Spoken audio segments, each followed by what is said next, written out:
With a surprising portal entry and another transfer target lined up for a visit to Morgantown, it's time for another transfer portal update here on the Country Roads webcast. Let's go.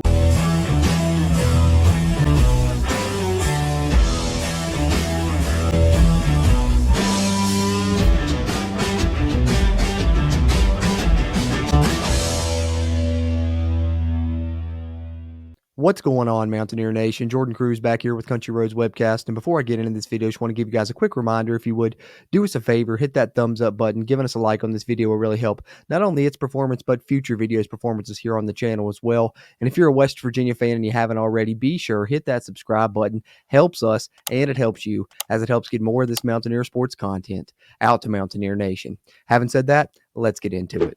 All right, Mountaineer Nation, as I mentioned in the cold open, and I'm sure you are well aware of now, the defensive lineman that I mentioned that entered the transfer portal surprisingly there in the cold open, none other than Tomy Duray, had a great season for West Virginia, over 3 sacks, really played a reserve role on the defensive line, but was almost a pass rushing specialist at times, especially early in the year when he really had a ton of production in his debut and was consistent throughout his time here with West Virginia.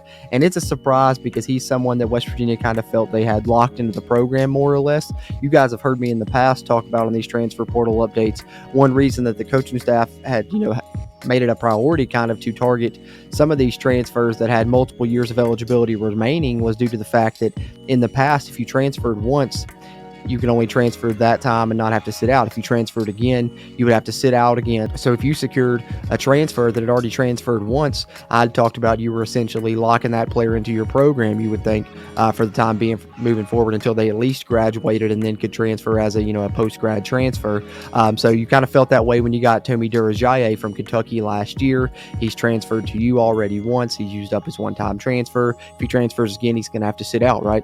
Unfortunately, that's no longer the case. And it's really ironic for West Virginia fans here because the decision in court made for the benefit of Raekwon Battle and Noah Farrakhan on the basketball side also kind of opened up Pandora's box, unfortunately, to now where players can transfer freely more than just one time. So, a lot of football coaches were probably upset about that decision a little bit, and West Virginia kind of felt like they were really, secure in the way that they had retained their roster, thought they were not going to have any big surprises before the portal closed there on January 2nd, but lo and behold, the day that it closes, one does pop up, and it's Tomy Duray, unfortunately, and West Virginia falls victim now to transfers being allowed to transfer a second time after that ruling in court there.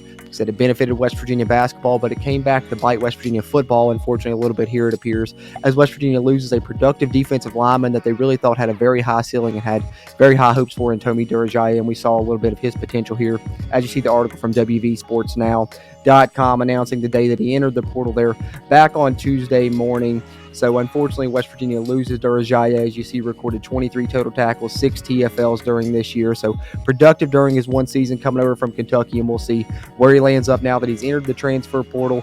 But it's not all doom and gloom here, despite the fact that we are discussing a loss. West Virginia does have a couple transfers. I've talked to you in the last update about Elijah Hills visiting on the defensive line and Xavier Bosley visiting on the offensive line. But West Virginia will also have another defensive lineman coming onto campus for a visit now as well. So it looks like West Virginia has some guys lined up as potential, replacements, fill-ins to help along that defensive line that should help, alleviate this loss a little bit when you're talking about Duray, the subject of this video. But now that we have another transfer out and another transfer target that we can talk about here that's coming in on a visit, let's take a look at our transfer portal tracker here on the Country Roads webcast to close out this January 4th transfer portal update. All right, and as we take a look at our transfer portal tracker here, you guys I'm sure have been following along here throughout the offseason, been trying to track this as players transfer out and transfer in. Now we can add Tomy Duray, unfortunately, to the transfer out list for West Virginia, which certainly shouldn't look any different